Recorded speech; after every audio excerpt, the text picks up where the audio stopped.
Hello guys, hello Capricorn, welcome dito sa aking channel, Kapalaran 888. Welcome guys. Alamin natin kung anong messages, vibration, gabay energy para sa lahat ng Capricorn. Ito ay good fortune, good luck reading para sa inyong lahat, timeless. Or pwedeng ngayon mismo, sa makalawa, sa susunod na buwan, or sa buong taon, or sa next year, or nangyari na. So Capricorn, ano ba ang messages, vibration, gabay energy para sa inyong lahat? And tingnan natin kung lahat ba kayo makaka-resonate dito. Okay. So, first two cards natin is trust and forgiveness. So, yung hinahanap natin dito is good fortune, good luck na message. So, yung dito sa trust, sinasabi sa'yo, siguro mayroong mga Capricorn dito na medyo nawawalan sila ng trust sa sarili nila. Dahil siguro sa maraming mga nangyari, mga pagsubok or anything. Dito sinasabi na trust God, trust universe, and yun, magtiwala ka sa sarili mo, magtiwala ka sa kakayahan mo, sa strength mo, sa skills mo, and hayaan mo, diba, yung parang sinasabi na go with the flow lang tayo.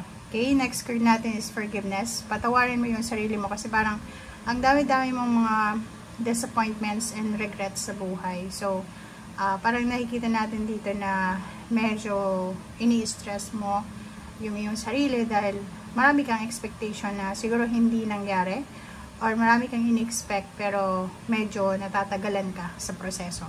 So, forgive yourself, forgive others, and let go, let God, let it flow.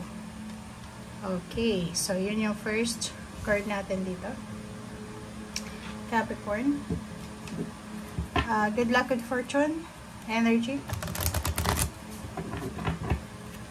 Okay, first. Okay, the temple path. But, miraculously, parang, ito yung number 12. It's a completion. It's, parang sinasabi, celebration na. So, yung temple path is yung way siya. Diba? Yung pathway mo. So, yung journey mo, patpunta doon sa tuktok ng tagumpay. So, sinasabi sa'yo dito na, yun nga, trust God, trust the universe, go with the flow, dahil parating na yung liwanag. Siguro, maraming nangyari, or marami kang pinagdaanan, or pinagdadaanan sa ngayon na hindi masyadong maliwanag, but dito sinasabi na parating na kung ano man ang kaliwanagan na kailangan mo sa iyong buhay. So, nandito yung yin and yang, it's a balance card, balance, and nandito yung hagdan, na ibig sabihin dito, paakyat ka na, okay? And kung makikita mo yung temple dito, maliwanag siya. So, kung halimbawa na nag-rush ka or nagmamanifest ka ng clarity sa iyong buhay, dito sinasabi na on the way na yung clarity, on the way ng yung manifestation, yung answers, and lahat ng mga kailangan mo ay kusang darating sa iyo or makukuha mo, okay? Lalo na kung mayroon kang mga financial stresses or may mga financial losses, financial problems, sinasabi ko na siguro konting tiis pa, konting hihintay pa kasi on the way na talaga, okay? Be patient and trust the process, diba? So, isa sa mga posibleng good luck, good fortune na darating sa iyo is yung recognition, rewards, awards. So, makakatanggap ka ng sobrang papuri, diba? Appreciation. Maraming hahanga sa'yo, maraming mga tao yung parang iiduluhin ka nila, maraming tao yung parang titingalain ka sa job well done mo or sa kung namang ginawa mo na kahanga-hanga. Salary increase, relocation, travel, change of work, change of career, change of plans, basta changes to na pwedeng magdala sa'yo ng victory and success. On the way ka na. Okay, so yun, this number 3. It's same card, celebration. So, celebratory energy na to. So, sinasabi sa'yo dito na malapit mo nang i-celebrate yung success mo. Yung triumphant success, yung victory. Okay? So, ngayon pa lang, sinasabi sa'yo na wag mong isusuko itong pangarap mo ito. Wag mong isusuko itong minimithi mo ito. So, be patient. Okay? Trabahuin natin. etong success na minamanifest nyo. And Queen of Cups, sinasabi sir dito na emotionally, hindi lang financial, emotionally, magre-rejoice ka din, diba? Magre-rejoice ka in celebration kasi magiging sobrang kalmado, magiging sobrang peaceful, magiging sobrang harmonious yung emotional mong buhay. Okay? And in terms of money, in terms of career, especially work, sinasabi sir dito ng King of Wands na magiging sobrang busy ka, magiging sobrang dedicated ka, okay? Focus and dedicated ka sa ginagawa mo. And since it's fire sign energy to, sobrang motivated. Like example, motivated ka sa paghahanap ng trabaho. Kung unemployed ka, kung may trabaho ka na, mas magiging sobrang motivated ka.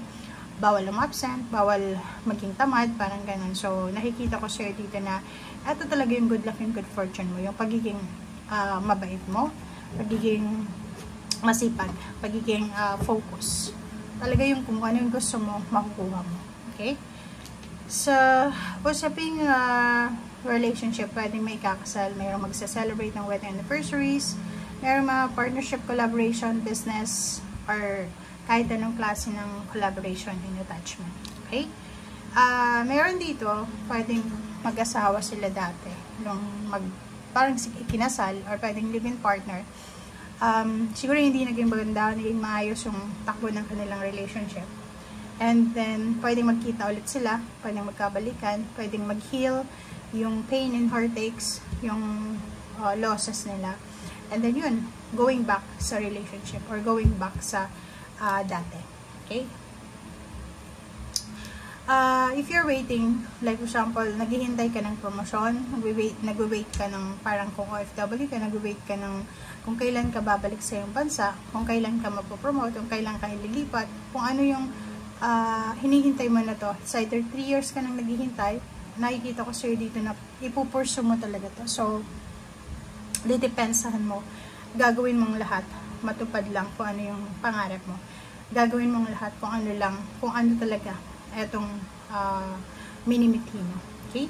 5 of Cups, merong mga tao sa buhay mo na siguro panghihinayangan nila yung bad treatment nila sa'yo. May mga tao sa buhay mo na manghihinayang sila dahil sa ginawa nilang kasamaan laban sa'yo. Yung iba din sa'yo, para hindi ka manghinayang sa pera, make sure na ngayon pa lang, kailangan yung balansehan yung salapi nyo. Make sure na bantayan mo yung pumapasok, lumalabas ng pera. So, anong pwede mong gawin dito is money management, financial management, okay, and time management. Okay? So, same with the lovers, relationship, nakikita ko sa'yo dito na posibleng isa sa mga good luck, good fortune mo kung single ka is yung relationship. Pwedeng may mag-offer sa'yo ng love, relationship, or pwedeng friendship, or any types ng collaboration. Okay? So, yun, beware kasi marami kang matatanggap ng messages. It's either phone messages, text messages, video call, or chat, or anything na communication. Okay? Thank you guys. Bye!